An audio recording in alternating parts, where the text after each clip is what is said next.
Udumo kuNkulunkulu kweliphezulu nokuthula emhlabeni kubantu abathokozelwa nguye. Kubaba uNsibande okubingelelayo, ngithi uJesu Kristu inkosi. Siyambonga uNkulunkulu wethu kakhulu, siyamdumisa. Akekho uNkulunkulu ofana nawe. Akekho uNkulunkulu njengawe. iBhayibheli lami liyacacisa lithi akazange abe khona uNkulunkulu ngaphambili kwakho uNkulunkulu nomusa, Jehova Sebawothi. Lithi ngeke futhi abebikho omunye emva kwakho, ngoba wena wedwa uNkulunkulu ophilayo. Siyabonga ukukhonza wena, siyabonga uNkulunkulu onomusa ngoJesu Kristu inkosi eyasithenga ngegazi eliphilileyo elinamandla elinenani elikhulu. Siyabonga Moya oNgcwele, siyakudumisa ukuthi ukhona phakathi kwethu, ukhona kithina uqobo. Ngaphandle kwakho ngeke senze lutho. Siyavuma sisebenzise Moya oNgcwele, ngisebenzise ungenze ngibe ibumba esandleni sakho. Ubumbe lento ufisa ukuyibumba, ngisebenzise Nkosi Jesu ngibe imbongolo wayigibelayo ikuthatha kusela ufisa ukuya khona. uJesu Kristu inkosi. Isibingelelo sami side namhlanje ngoba udumo lonke lokuNkulunkulu kweliphezulu nokuthula emhlabeni kubantu abathokozelwa nguye. Usekubingelelile kuba uNsibande, siyabonga kakhulu. Siyabonga bazalwane. Ngiyacela nje ukuthi ngomusa kaNkulunkulu siqhubeke nenkonzo yethu. Siyabonga kakhulu bayeza bayangena abazofika enkonzweni zikaJuly bayareporta, ngoba kufanele abantu bareporte kule WhatsApp number 0637755162 ukuthi bayeza. Kufanele ke futhi ngale kule nenye bathumela isipheko kuyona. Hayi, siyacela nje bazalwane sibambisane lapho. Khona-ke abathumela isipheko kutholakala ukuthi abashilo kumina ukuthi bayeza. Angazi uzoyithola kanjani indawo yokulala. Kwaphela mangabe ureportile kimina uthola indawo yokulala. Mawureportile ekudleni uthola ukudla, uzofika usudla nje asazi ukuthi uzolalaphi. Kureportwe endaweni ezimbili bazalwane. uNkulunkulu mengikhumbuza ngizophinde ngimthumelele ukuthi kwenziwa njani. Njengoba siyey'nkonzweni zikaJuly, iqala mhla ka-5 ngoLwesihlanu iphele mhla ka-7 ngeSonto.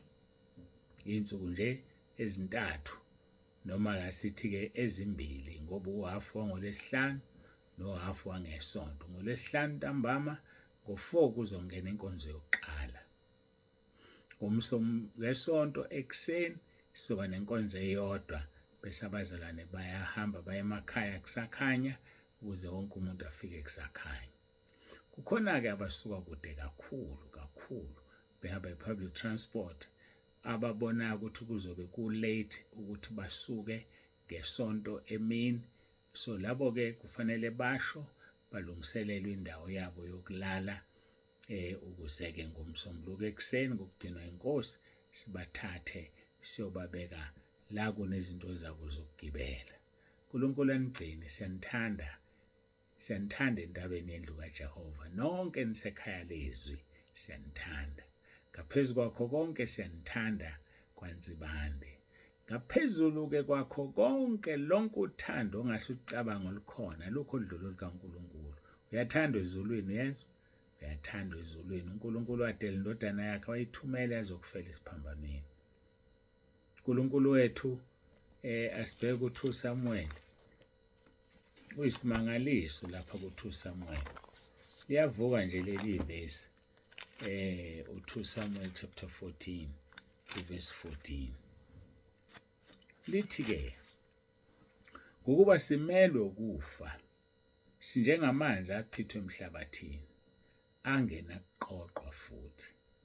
uNkulunkulu akasusi ukuphila, kepha uqamba amasu kuboxoshiweyo angabi ngumxoshwa kuye. uNkulunkulu esimkhonzayo-ke loyo akakususi ukuphila, ngoba vele yena uwukuphila, uyi-source of life. uMoya oNgcwele is life giver, usinika ukuphila. So angakususa kanjani uNkulunkulu esinikeza ngomoya wakho ingcwele?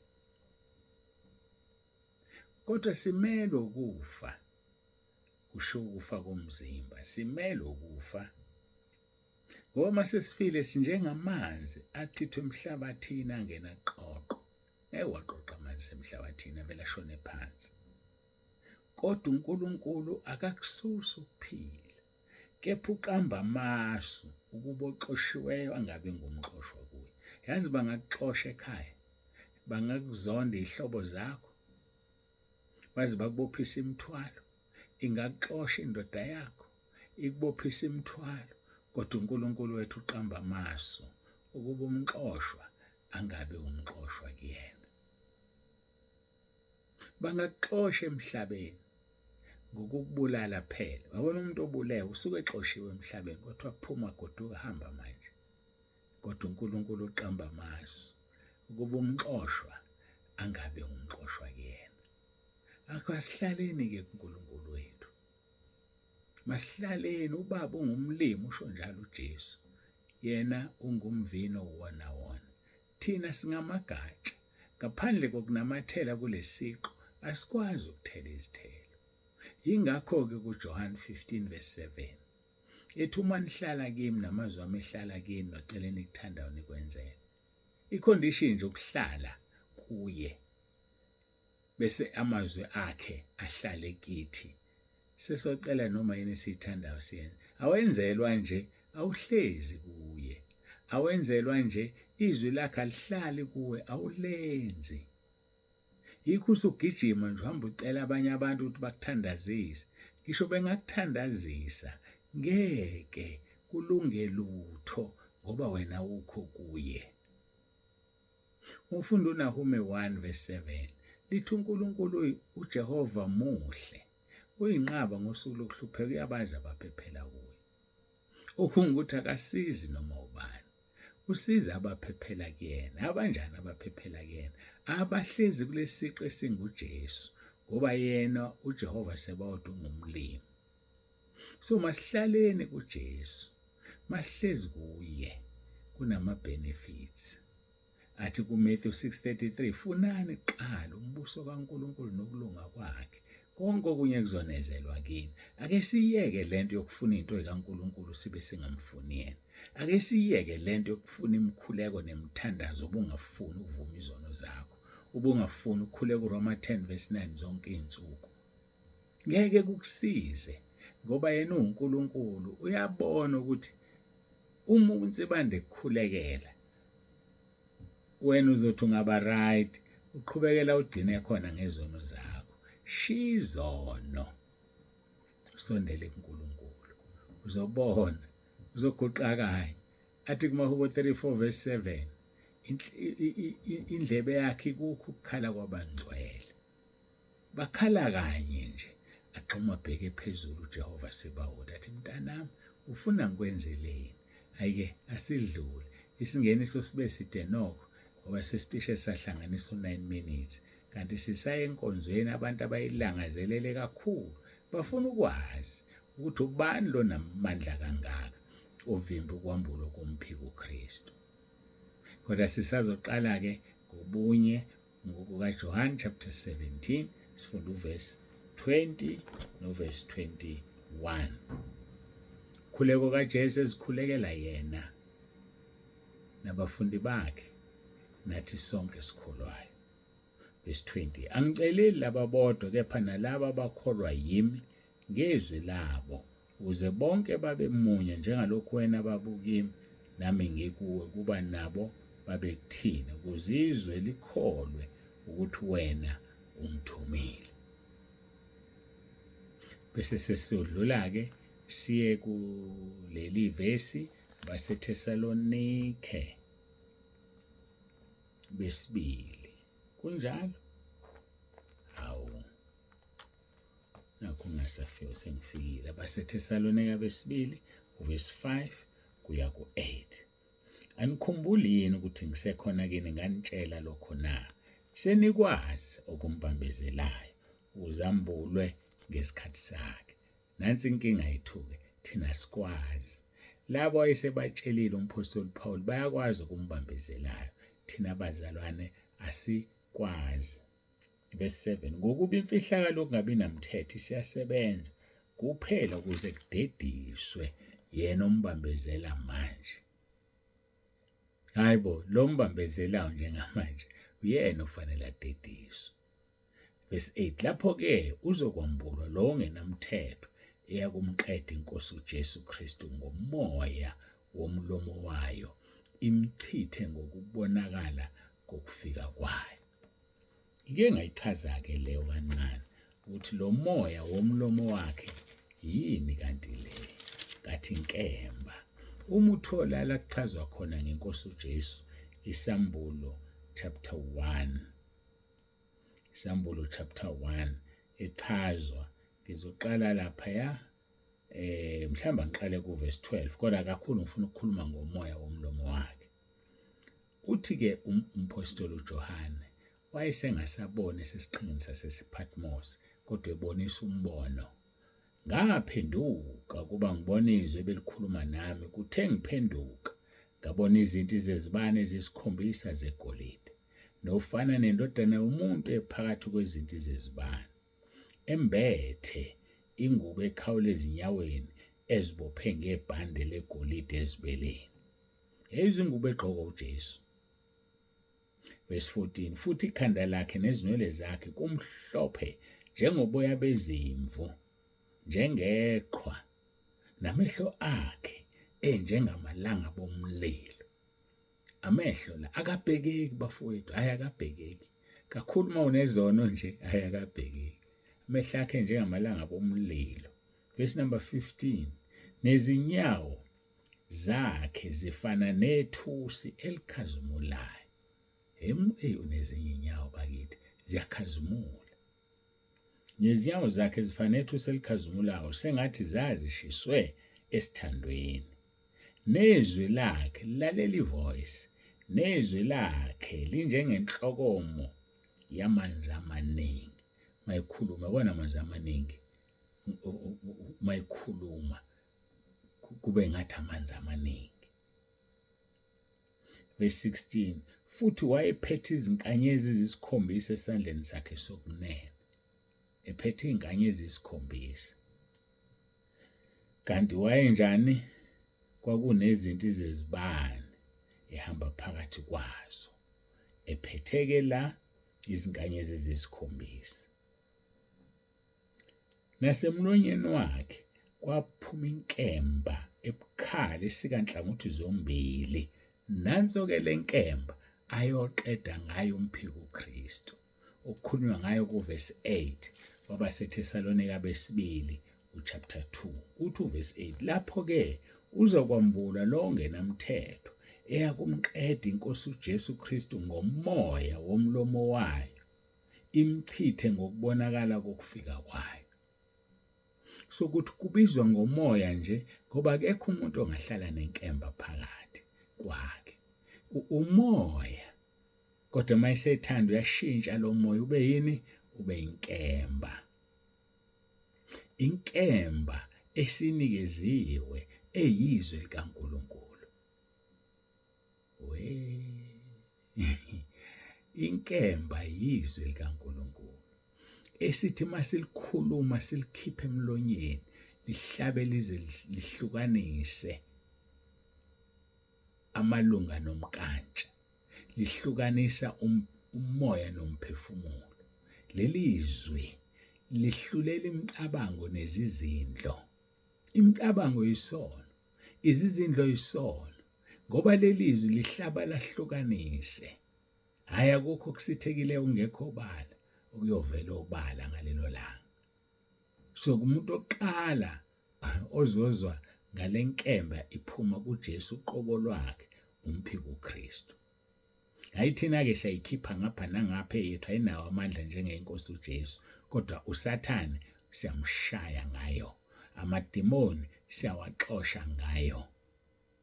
Hayi kodwa inkemba yangempela ile ephuma emlonyeni wengonyama yesizwe sakwaJuda, uJesu Kristu inkosi yethu.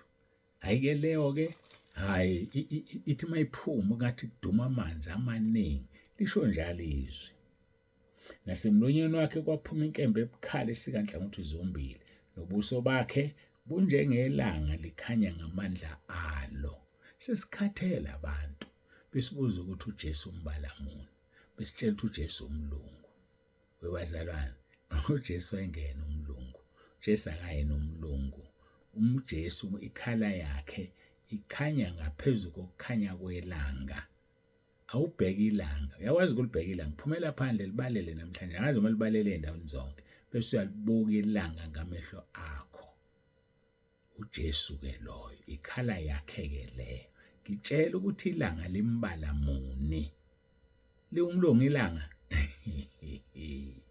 hayi ungadlala abantu wena betshela uJesu umlungu yini ilanga ngiyabuza nje bafowethu asifundeni izwi siqonde siqwashe sitha sethu siwusathane sihamba njengebhuku eselibhodlayo sifune sizomgwinya melana naye niqinile ekukholweni nazi ukuthi zona lezo zinhlupheko zehlela abazalwane benu abasezweni so ungacabanga ukuthi inkinga obhekene nayo yakho wedwa yehlela wonke umuntu owumzalwane futhi wazi ukuthi leyo nkinga yanqotshwa eCalvary so izokunyakazisa nje iyabhonga nje bangumsindo ukuthi usabe wethuka yabona mangathiwa kubhonga ibhuku esila singagijima sibaleke sizephule kanti mhlawumbe alinawo ngisho amazinyo so ke lonto engizama ukuyichaza usathana kanamazinyo usathana kanangozi yothi into ofuneka uyenze wena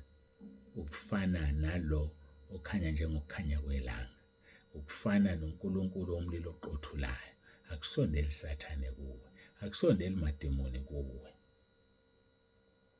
buso bakhe bukhanya njengokukhanya kwelanga mlonyeni wakhe kuphuma inkemba ebukhali esikanhlangothi zombili usam-understanda kuverse 8 wabaseThesalonika besibili uchapter 2 lapho-ke uzakwambulwa lowo ongenamthetho eyakumqeda inkosi uJesu Kristu ngomoya womlomo wayo imchithe ngokubonakala kokufika kwayo so siqhubeke noverse 9 sisekhona lapho sithi verse 6 senikwazi ukumbambezela uzambulwe ngesikhathi sakhe angazi mina ngoba ngakaqala ivesi elikhuluma ngebandla kodwa sezithi 1744 ivesi bekufanele siye kulo elikhuluma ngebandla abaseKorinte besibili chapter 2 abaseKorinte besibili uchapter 2 uverse 15 no16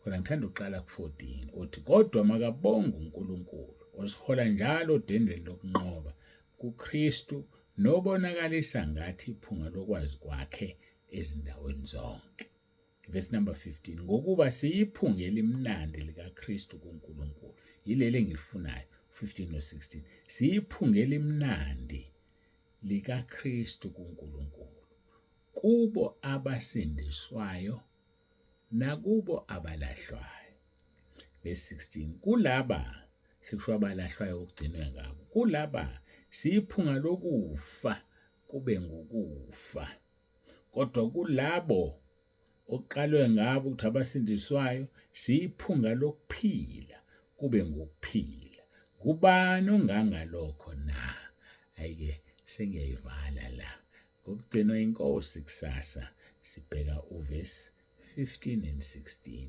mhlambe ngophinde ngiqale kuyo 14 bese siyabheka ngoba ngifuna ukuthi ngize ngiwaqale nje kanti sesiphelile isikhathi kunjani sivalelisana uNkulunkulu akabe nawe namhlanje sizwe ngenkemba ukuthi kahle kahle lenkemba le okuthithwa ngayo umphiko uKristu izwi eliyophuma emlonyeni wenkosi yethu Jesu bekuyokusiza uzwile inkonzo zempela sonto bekuyokusiza ube yingxenye yabahluleli ukuze lelizwi lingabe inkemba kuwena ngoba uJesu uzohlulela izwe nabangcwele bakhe asiguqe sikhuleke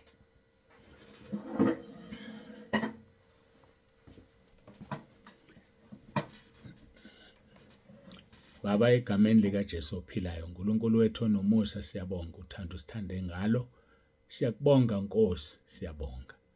Siyabonga, siyanconcoza. Akekho ufana nawe, moya ongcwele, moya kaNkulunkulu ophilayo.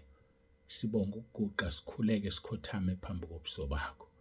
Siyakhumbula ukuthi moya ongcwele usuvele wasifaka enkonzweni singathandazile, kodwa masinawe ngoba sithe uJesu Kristu uyinkosi, siyazi ukuthi umabizo asabele. Sho njalo kuMathewu 18:20 uthi uma ababili noma abathathu behlangene egameni lami ngikhona. Siyabonga-ke Nkosi ngoba uNkulunkulu ongewona wama-limitations. Awuyena uNkulunkulu wemithetho okufanele sithi sesonile sangena enkonzweni singathandazile kwasiholwa nguwena. Siyakubonga-ke Nkosi ngakho konke. Udumo silinikeza wena, mbusise lona loyo lalele. Siza abantwana bakho Nkosi ekhaya lezwi nasentabeni yendlu kaJehova. Ubagcine, balondoloze, ubaphe ukunqoba ezimpini ababhekene nazo. Nabasemkhosini ngiyabakhulekela ibakanye nabo uphendule imikhuleko yabo. Kuyakhuleka uNkulunkulu wami onomusa, vela unguNkulunkulu. Siyabonga masebeletha ubufakazi bekuncoma, sijabule ngoba mabencoma wena Nkosi kukhombisa ukuthi usubasizile. Siyabonga usizo impela kulabo abakudingayo. Udumo lonke-ke lungu lwakho, uJesu Kristu inkosi. Amen.